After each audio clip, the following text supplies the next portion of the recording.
Ladies and gentlemen, you will hear the interview between Elon Musk and future President Donald Trump in a second. Some quick points to make. It was fantastic. Media, of course, lied by omission. They said there were glitches. There was a concerted cyber attack that tried desperately to stop the interview between Musk and Trump. Of course, it didn't work, but it wasn't just glitches that Elon Musk had. See, that's complete nonsense. Again, for the people who say that Trump lies all the time, nobody lies more than media and the political party he's up against. Trump is a saint who tells only the truth compared to wonderful, morally superior liberal Democrats who lie by omission and simply, a lie by omission is a lie. If you're going to try to convince people there were glitches and it was a train wreck of an interview, none of that is true. There was a concerted effort, to stop it. The effort didn't work. And a billion views says it all. Hit subscribe to this channel, ladies and gentlemen. Let's get started. That's why we had such good numbers. I was going to add 200 miles. We bought it. We could have flipped it up in 3 weeks, and they sold it for 5 cents on the dollar. That meant, I said, wow, that means that they actually do want to have open borders. She wants to have open borders, and now she's going. And we want to have some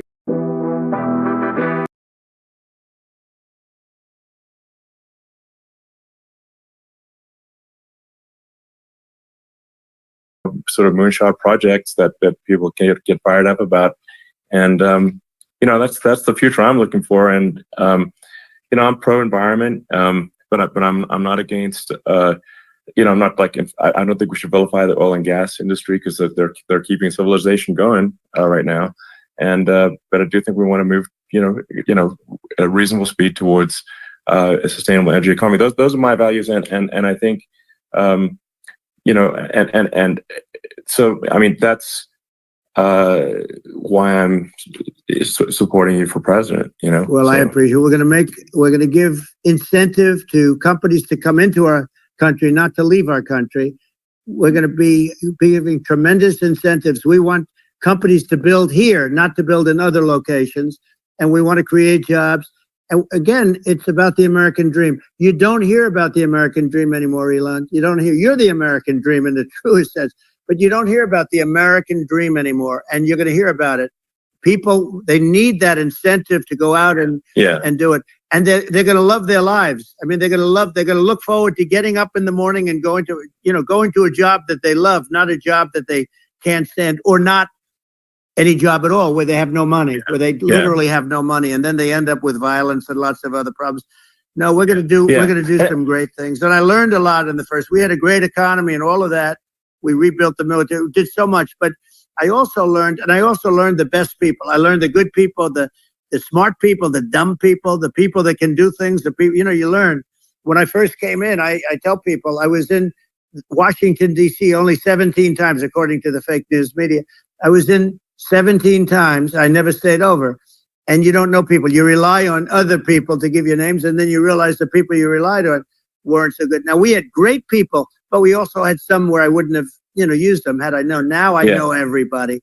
And I think we're going to really turn things around fast. We have no choice. Otherwise, we're not going to have a country. And I really appreciate this. To me, it's been a lot of fun being with you. You're an amazing guy. You've done an incredible job and a great inspiration to people, a great inspiration. And I hope you keep going and just continue to do well. And we're going to have a big election coming up. And I think November 5th will be the most important day in the history of our country. I think that election will be the most important election.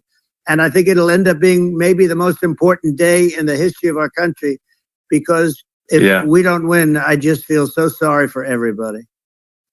No, I think we're at a fork in the road of destiny of civilization, and I think we need to take the right path, and I think you're the right path. So I think that's what it comes down to. Thank you very much, Elon. It's a great honor, and we'll do it again sometime. And it's been really fun, and I hope you got a lot of viewers. I hear our country is becoming a very dangerous place.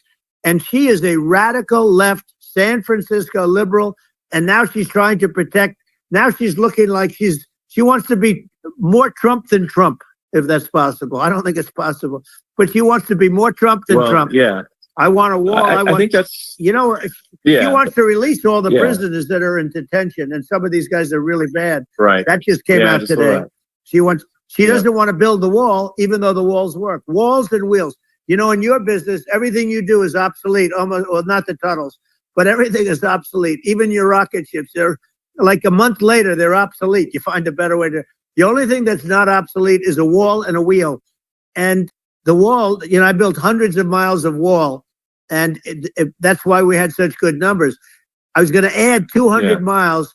We bought it. We could have flipped it up in 3 weeks, and they sold it for 5 cents on the dollar. That meant, I said, wow, that means that they actually do want to have open borders. She wants to have open borders, and now she's going like she's tough on the border. It's such a lie. Yeah, this is simply not true. This is simply not true. And everybody knows it's not true. It's a disgrace that she can say it. No, I mean, obviously, what's happening sort of overnight is they're rewriting history and making Kamala sound like a moderate when in fact she is far left, like far left. Worse than Bernie Sanders. She is considered more liberal by far than Bernie Sanders. She's a radical for middle income people, not only businesses. But we did it for businesses because they're the ones that's why we had the great job numbers. But we were set to really start reducing debt. And, you know, we're sitting on the biggest pile of liquid gold anywhere in the world, bigger than Saudi Arabia, bigger than Russia. And we were going to drill, and we were going to make so much money. We were going to supply Europe with oil.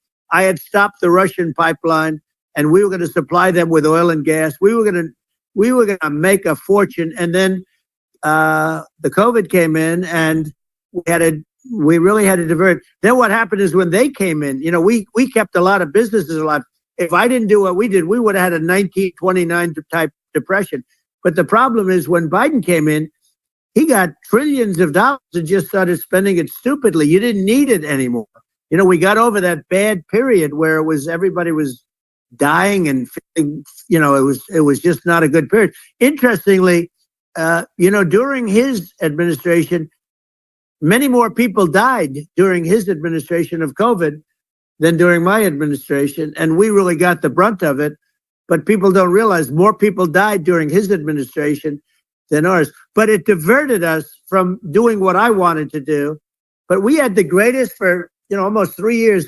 We had the great, and you know that probably better than anybody. So many of your friends said to me, the best years we've ever had in business were during the Trump years, and also said that African American, Hispanic American were so incredible.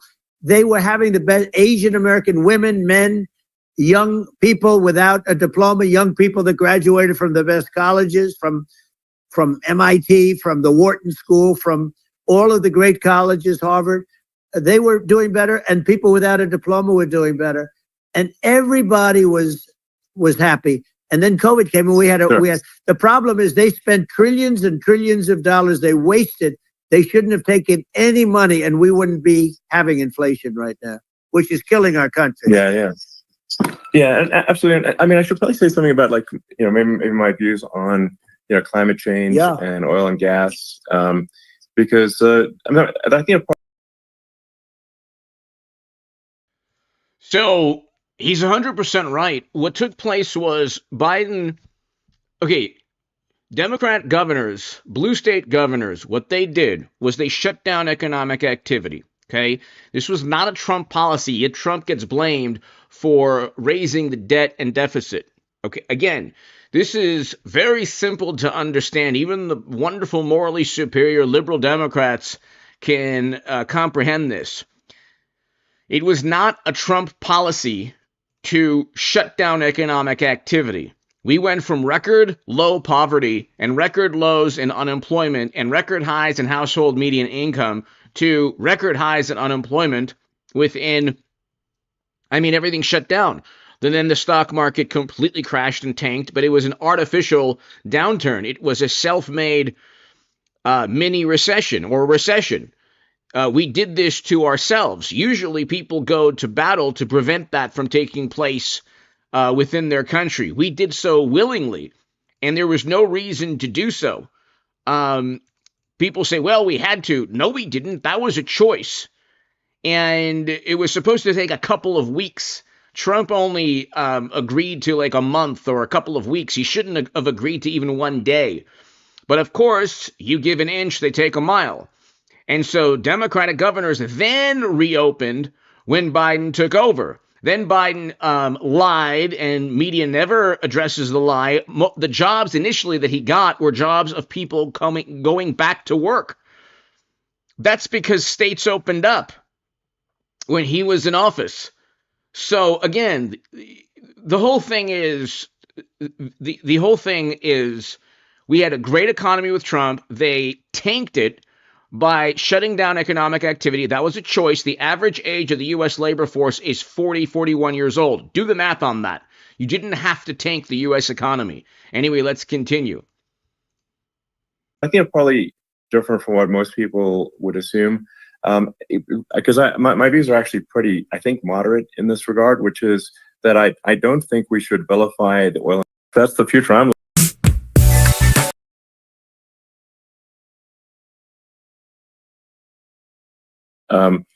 I'm pro-environment, but I'm not against. I'm not like I don't think we should vilify the oil and gas industry because they're keeping civil. You know what I love about watch trading is this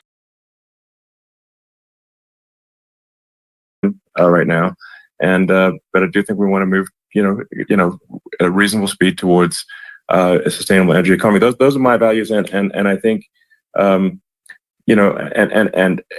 so I mean that's why I'm supporting you for president. Well, so. I appreciate it. We're going to give incentive to companies to come into our country, not to leave our country. We're going to be giving tremendous incentives. We want companies to build here, not to build in other locations, and we want to create jobs.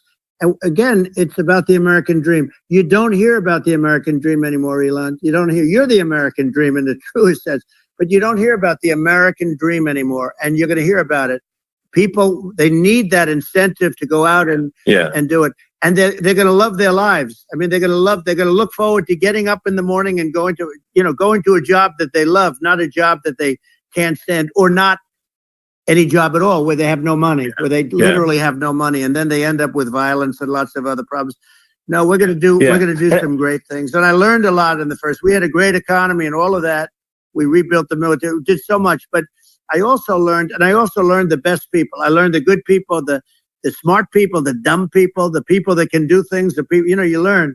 When I first came in, I tell people I was in Washington, D.C. only 17 times, according to the fake news media. I was in 17 times. I never stayed over. And you don't know people. You rely on other people to give you names, and then you realize the people you relied on weren't so good. Now, we had great people, but we also had some where I wouldn't have used them had I known. Now I know everybody, and I think we're going to really turn things around fast. We have no choice, otherwise we're not going to have a country. And I really appreciate this. Has been, to me, it's been a lot of fun being with you. He was very threatening. He said no, it was a very nice phone call. I called him up to congratulate him on his win, and you end up getting impeached because these people are lunatics. I was talking about the difference from the people within and the enemies on the outside. In many cases, the people from within are more dangerous for our country than the Russias and the Chinas. If you have a smart president, you're not going to have a problem with them. You're going to do things. Yeah. Now, they've taken advantage of us incredibly, but you're going to do things with the right person. Yeah. Well, I think it's obvious that you're a believer and an advocate of free speech, because during your first term as president, you were attacked relentlessly every day, often very unfairly with false attacks, and you didn't try to shut down the media. You didn't try to inhibit their freedom of speech, and I think that says a lot. Well, the good thing is that you and I have, and some people, very few, we can get the word out. Although sometimes it's hard because they don't want to print it. Like we're having a great conversation right now. Kamala wouldn't have this conversation. She can't because she's not smart. She's not a smart person, by the way. She can't have this conversation.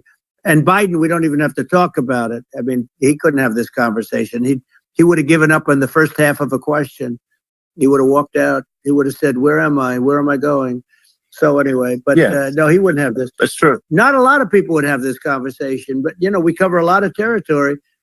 But the beauty is that we can have a conversation, and I'm able to get it out without, because I get treated unfairly. This is a really big point. You can actually have a conversation with you. Yeah, it's nice, isn't it? And you can't have a conversation with Biden or Kamala. It's like it's not possible. That's so this is like talking to an NPC. No. So it's just impossible. Well, but think of it. We need a man or person who's unbelievably sharp in order to stop all the nuclear danger and all the dangers that I'm talking about.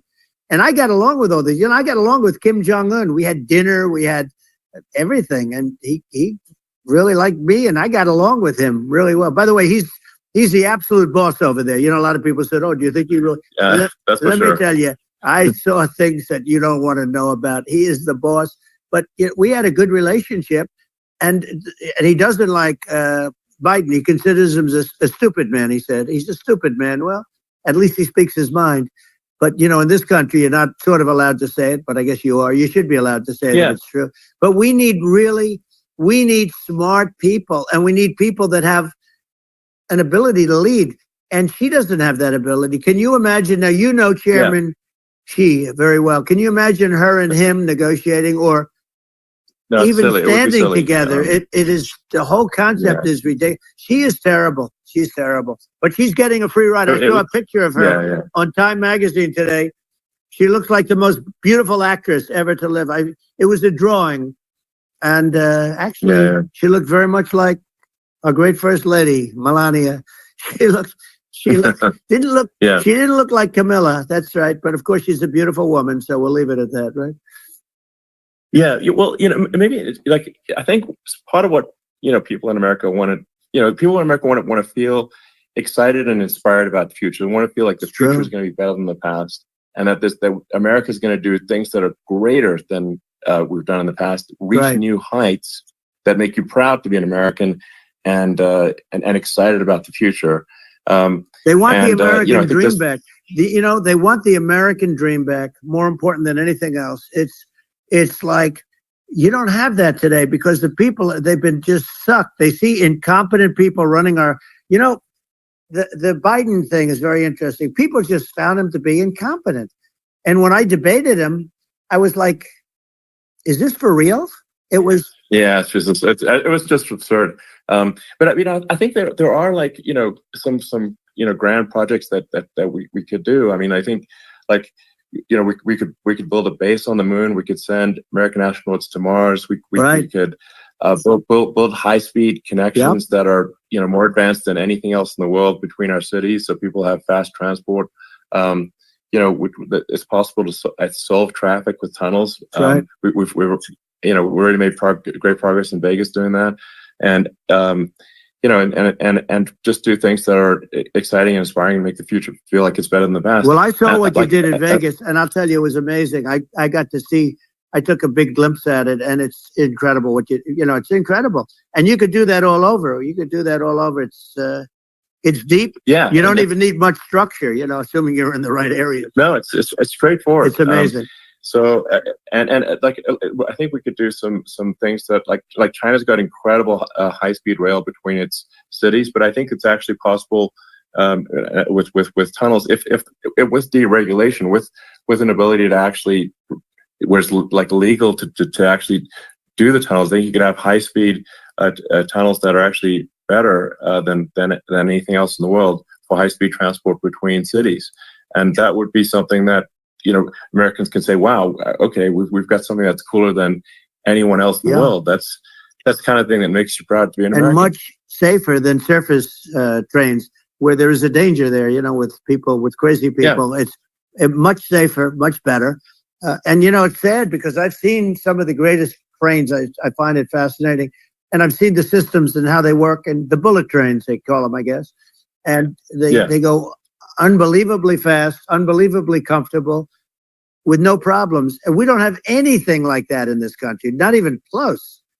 And it doesn't make sense that we don't. Doesn't make sense. Yeah, and I think also like there's, I'm kind of hopping on the excess regulation, but I think something that that I think people can generally understand is that what happens with laws and regulations is that there's more and more of them every year, and unless there's a process to clean them up, eventually everything becomes illegal. And I think nuclear electricity generation is underrated. You're right. And it's actually, people have this fear of nuclear electricity generation, but it's actually one of the safest forms of electricity generation. It's just a huge misunderstanding. And if you look at the injuries and deaths, caused by, say, I mean, I'm not going to try to pick on coal mining, but just any kind of mining operation. And there's a certain number of injuries and deaths per year. And you compare that to nuclear. Nuclear is actually way better. So it's underrated as an electricity source, and I think it's something that's worth reconsidering. But there's so much regulation that people can't get it done. Actually, it's a fine group of people in many cases. I got to know a lot of them, but I was pushing them really hard for regenerants, for so many different things that were really pretty amazing. But the FDA takes too long. It's 12 years to get a product approved. I got it down to 4, and I got some things done very quickly. But it's really something that is going to have to be worked on because it takes too long. Just takes too long. Yeah, it just takes too long, and it's you end up in the same with the approval, but it just it takes years instead of something that I think could potentially take months, and that improves people's lives. I think I just wanted to hop on this point that like there has to be an active process for reducing rules and regulations, because otherwise they just keep building up every year, and you get like hardening of the arteries, and eventually everything's illegal or takes forever, and then we just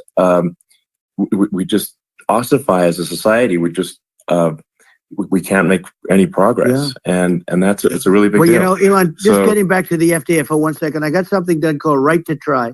This is where you can go in, and if you're terminally ill, you can use a space age, medicine or whatever it may be. We have the best doctors, the best labs in the world. We really do. But people would go to other countries because you couldn't use the product, even if they thought it worked, because it's going through the FDA. I got it approved where you can, you basically, look, nobody wanted, the doctors didn't want it because of the liability. The country didn't want it, our country, because they didn't want to get sued. These are people terminally ill. The insurance companies didn't want it, and the pharmaceutical companies, nobody wanted it. I got everybody into a room, and we came up with an agreement that you won't get sued. And also, they didn't want it on their record. If somebody's terminally ill and they die after taking a drug, they didn't want that on their record. So we set a separate list if somebody was, so it wouldn't count as a negative. Okay. And as you know, we got it done. We have saved Right to Try. They've been trying to get this done for 58 years. And it sounds simple, but it wasn't, because, the insurance companies, nobody wanted it, but we got it done. Sure. Somebody signs, you sign a document that you're not going to sue the insurance companies, the country, you're not going to sue anybody. And we got it done, and we're saving tens of thousands of lives. Right to Try. Hopefully you never need it, but if you do, you don't have to travel to Asia. People, if they had money, they go to Asia, they go to Europe. If they don't have money, they go home and die. That's what happened. They'd go home and die. Yeah. Well, I mean, and actually, to give Europe some props here, it's like if a drug is approved in Europe, which has a crazy amount of regulations, it should obviously be approved in the U.S. Yeah. I mean, they got more regulations than we do. So why would a drug be approved in Europe and not in the U.S.? That's crazy. Well, we did it. We did something that really, they've been trying to do it for 50 years, and they just couldn't get it done, and I got it done. And it's really something. But you're right. Some people go to Europe because a drug isn't approved here, but it's approved in Europe, and it's a drug that, generally speaking, would work. It's pretty crazy. Absolutely. You're right. And I think so, as long as people are properly informed of the pros and cons, and like these are the risks, this is the risk, and like you make your own decision. That makes sense. Well, I think just in sort of closing up, and by the way, I'm looking at the numbers. You got a lot of people listening. I hope you don't get nervous, because you got a lot of people listening to you right now, like 60 million or something.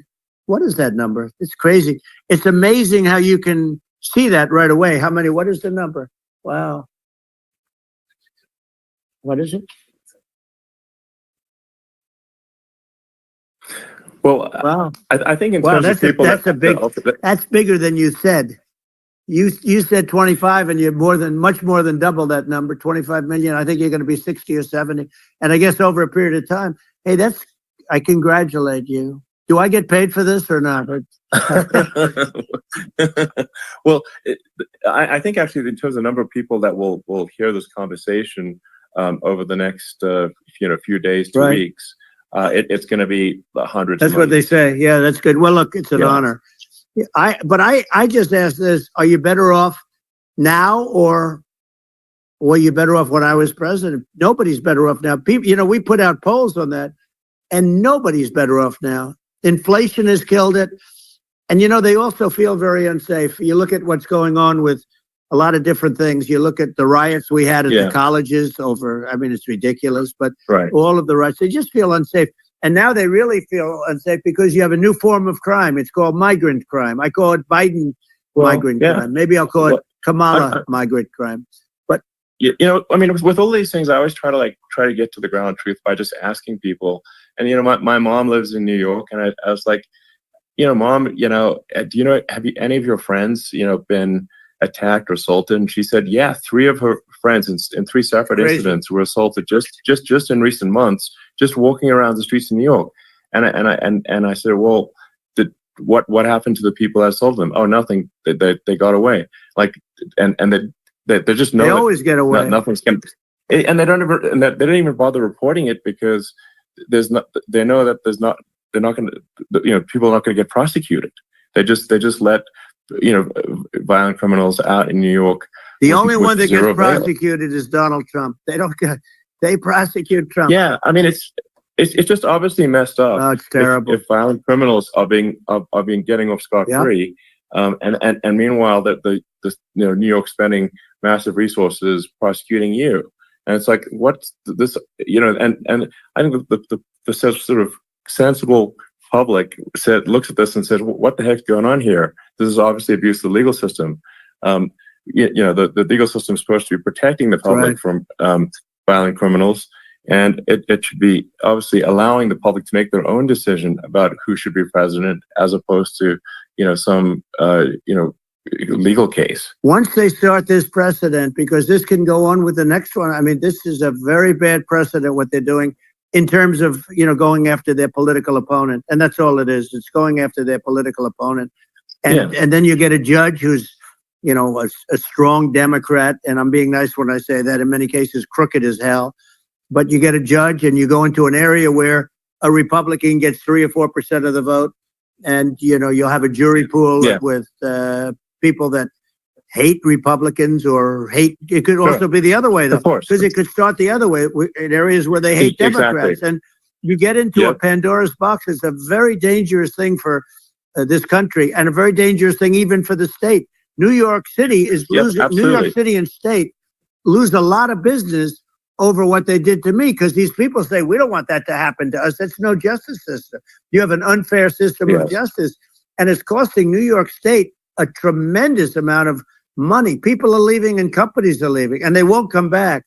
So, all of that stuff is important. But the economy now is the big thing, and we can turn that economy up so fast, and people are going to be back again. We're going to get rid of inflation. I think there's a lot of opportunity. Right. Absolutely. So, and I just want to congratulate you. You've done an amazing job. You have definitely got a fertile mind. We can talk. You and I can talk about rockets. Well, it's kind of you to say. Thank you. Tunnels. We can talk about tunnels and rockets and electric cars. So many things. And now you're into the AI, and that's going to be another beauty, I'll say. So it's an amazing thing you've done, Elon. It's an amazing thing, and I congratulate you.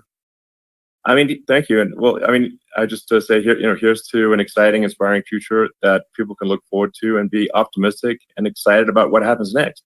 And that's the kind of future that I think you will bring as president, and that's why I endorse you. Well, I appreciate that. That endorsement meant a lot to me. Not all endorsements mean that much, to be honest. Your endorsement meant a lot. And, we have a phrase, make America great again. It's pretty simple, but it really says that we want to make America great again. And we can do it. We can do it now. But if we were going to suffer another 4 years like we suffered for the last 4 years, I'm not sure the country can ever come back. That's how bad it is. It's so bad. We have to do a lot of things. I think that's a very real risk. Yeah, it's a big risk. That's a very real risk. Yeah. And it's, I'd just like to note to people listening, like I've not been very political before, and if you look at my record, I've actually been.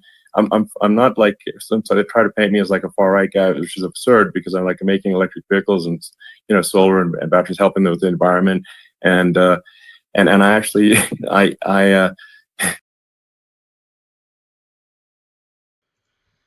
Democrats and a great many people in media paint Elon Musk and even Trump as far right because they can't control him, or they can't control Trump, they can't control Elon Musk. Anyone that has an opinion that differs from CNN, MSNBC, The Washington Post, and The New York Times, The Atlantic, Hollywood, is considered far right.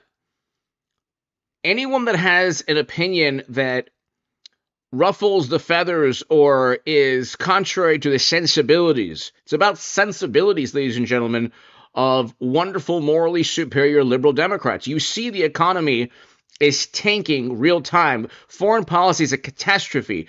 That used to be the only way to judge a president. There used to be enough that oh, and by the way, Paul Bartlett and Nico and everyone here, John, thank you so very much to my super chat. Thank you, everybody. Thank you, Ronald. Thank you so very, very much. D'Artagnan, thanks to my super chat. Greatly appreciated. There used to be a time when, for example, the average American remembered Pearl Harbor or the Depression, Pearl Harbor, where they were when JFK his life was taken. Okay. The average American could remember, 80s music. The average American could remember the 90s and the internet just getting cable, just becoming popular. Thank you, Paul. Thank you so very, very much. The average American could remember, of course, 9/11, where they were. What defines the past 20 years or 15 years? Facebook? Where you were when you first had your Facebook or MySpace account? What binds the average American now? So that's a question that I don't really know. I think in terms of memories, you have people who are old enough to remember true problems, the Cold War, the end of the Cold War, for example. If you remember the Berlin Wall falling, you're going to vote for Trump. You're not going to vote for, thank you so very much, Paul. I so greatly appreciate it. I can't thank you enough. You're going to vote for Trump. You're not going to care about what media thinks. But if your life is only adhering to what you think is cool or sensible or what you find part of decorum or what your sensibilities deem as appropriate. If you don't like Trump's personality and you then put your disdain for Trump's personality over the economy, over foreign policy, over your own pocketbook, I don't know what to tell you. Okay? Trump is the definition of punk rock. He's the definition of what punk rock used to be, or I'm sure it still exists. I'm sure there are bands that define that adhere to the true definition. But you don't have to be liked to do a good job, to be right, to be on the right side of history. Okay, you're obviously on the wrong side of history if you're voting for Democrats in 2024. It's obvious. I'm not saying that as a partisan.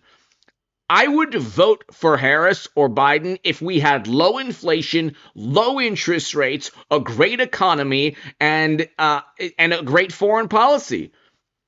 Our foreign policy is a catastrophe, okay? An absolute unmitigated disaster, and I knew it would be. There are quagmires and wars everywhere. Economic policy, we're on the brink of a stock market bubble burst. A complete financial downturn. And they say Trump's the authoritarian. There's no more totalitarian type um, you know, governance than Democrats who wanted a information that misinforms board. They wanted part of the United States government to filter information. Could you imagine that? That it is literally what was in 1984, literally the definition of Orwellian. Let's go ahead and recap really quickly. It was a fantastic, fantastic interview. It was a long, many hours, but let's continue here. President Donald Trump sat down for an extended interview last night, and he went hard after Vice President Kamala Harris on the issues. She is considered more liberal by far than Bernie Sanders. She's a radical left lunatic. She's saying she was strong on the border. We're going to be strong. Well, she doesn't have to say it. She could close it up right now. The election's coming up, and the people want to hear about the economy and the fact that they can't buy groceries because they don't have enough money to buy groceries. And this stupid administration allowed this to happen. The Harris campaign responded this way, a statement. Trump's entire campaign is in service of people like Elon Musk and himself, self-obsessed rich guys who will sell out the middle class and who cannot. The middle class is hurting under Biden's economy. Inflation is hurting. This is the thing. The machine, the Democratic Party machine is centered around public relations, image. Where's the substance here? Self-obsessed rich men. Okay, Democrats got more billionaires. They believe they're still getting more billionaires than Trump. So they're the party, like the moneyed interests. I heard this one left-leaning leftist pundit say that, well, Republicans are for the moneyed interests. More billionaires side with Democrats. All of Silicon Valley, all of Hollywood sided with Democrats 4 years ago. You're getting more people siding with Trump now. The moneyed interests are squarely within the Democratic Party. That's why they're so clueless as to what's going on in terms of the economy. Let's continue. And we had a better economy with Trump. Run a live stream in the year 2024. All right, this is a woman who woman-splained artificial intelligence has 2 letters, but okay. Brian Yennis has more. Brian. Harris, at its peak, about 1.3 million people were listening in as former President Trump and Elon Musk. Do you think Harris or Biden or Hillary or Bill or President Obama would have 1.3 million people live? Do you think any Democrat, do you think any Hollywood celebrity, nobody on the planet, you think any other world leader? Only Trump could get 1.3 million people live on a live stream. Spoke for more than 2 hours yesterday in an audio conversation on X, but it was marred by technical glitches that delayed the event by more than 40 minutes. Users who tried to join. Again, even Fox's, this is, great reporting up until this second. Like, well, okay, but it was a cyber attack. Let's continue. Maybe he'll mention it. Join the X Spaces convo were met with messages that said, quote, "This space is unavailable." On X, Musk claimed the glitches were due to a cyber attack, writing, quote, "There appears to be a massive DDoS attack on X, working on shutting it down. A DDoS, or distributed denial of service attack, is a federal crime. It involves flooding a site with data and knocking it offline." Okay, so excellent reporting here. An attack has not been independently verified, and critics are skeptical given the rest of X appeared to be operating normally, and because people remember the technical problems that riddled that X space conversation last year when Florida Governor Ron DeSantis launched his presidential campaign on the platform. Nonetheless, once the conversation started, Trump and Musk spoke about the assassination attempt, fossil fuels, and illegal immigration. just cannot have a situation where our police officers are beaten up on camera by a gang of illegal immigrants, and then nothing happens to the guys that beat up the cops. I mean, and they're let out. This is unacceptable. Well, we're going to change it, and we're going to get them out of the country. There's a lack of empathy for the victims of the criminals, and too much empathy for the criminals. Musk, who is funding and leading a super PAC to get Trump elected, explained why he's endorsing the former president. I call myself, historically a moderate Democrat. So this is to people out there who are in the moderate camp to say, I think you should support Donald Trump for president. And I think it's actually a very important junction in the road, and we're in deep trouble if it goes the other way. And Harris, back to you. All right, Brian, thank you very much. The Harris campaign, as we were just talking about, has been mocking that technical glitch that Brian was reporting on. It delayed last night's 2-hour Trump interview. They go after Trump for mocking people or, trying to denigrate people. Trump engages in that, yes, but he doesn't have look what Harris is doing, making fun of the what they weren't glitches, it was a cyber attack. And these are the same people who spent years and years focusing on alleged cyber attacks regarding emails that showed, for example, Bernie Sanders was cheated. But anyway, Trump doesn't have an entire public relations monstrosity with hit pieces written 24/7 against anyone who supports Trump, including himself. Okay? So Trump doesn't have the Atlantic, CNN, MSNBC, New Republic, all of these publications, Mother Jones, The Nation, Washington Post, New York Times, Rolling Stone, Vanity Fair, Esquire.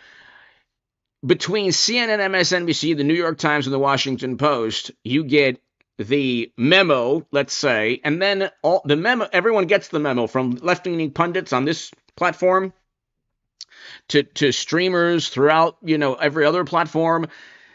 The public relations spin is set every single day against Trump.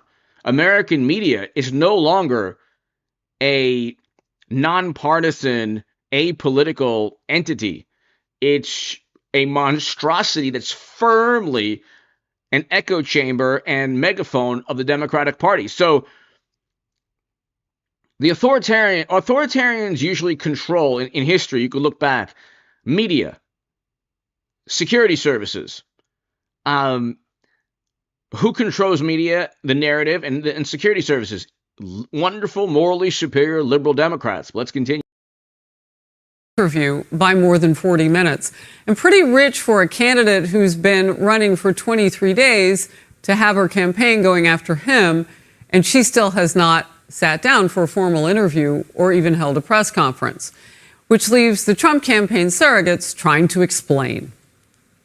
I understand why the media wants to be able to ask questions. That is your job, and certainly we respect that. I'm on here answering your questions, and I'm sure when the time is right that Vice President Harris will sit down and answer all the questions that she needs.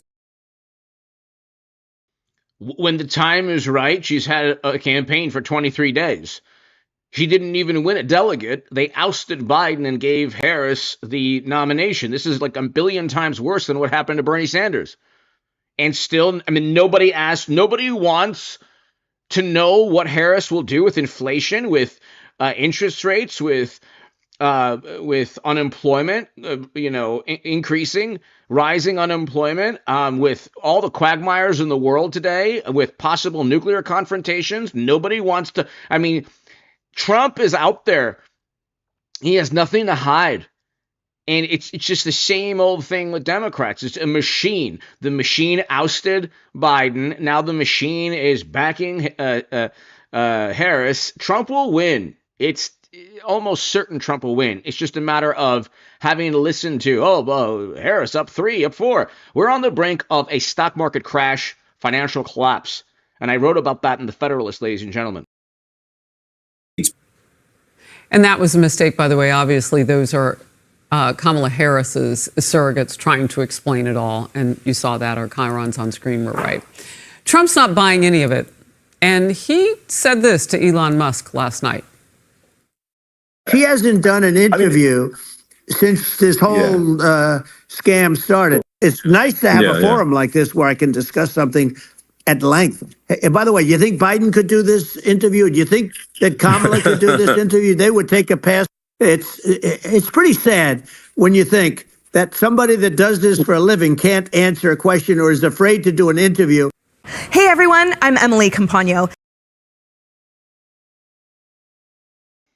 All right, everybody, to my super chat, I cannot thank you enough. Paul Bartlett and everyone here, thank you, Paul, and thank you, everyone. I'll be back tomorrow, people. I will really, really, really get started in September, October, November, December, January. You know, things I think are going to be a little bit kind of slow before the eventual debates, and the debates start the beginning of September. You wait, ladies and gentlemen. I'm going to be doing 2 to 3 live streams a day, uploads. I'll be doing work on the Stock Market Crash channel every day, probably 5 times a day, unfortunately, on the Stock Market Crash channel, because we're going to have the stock market, the bubble is going to burst, unfortunately. I think probably late September, October. Hit subscribe, everybody. God bless you all. Paul Bartlett, thank you. In Australia,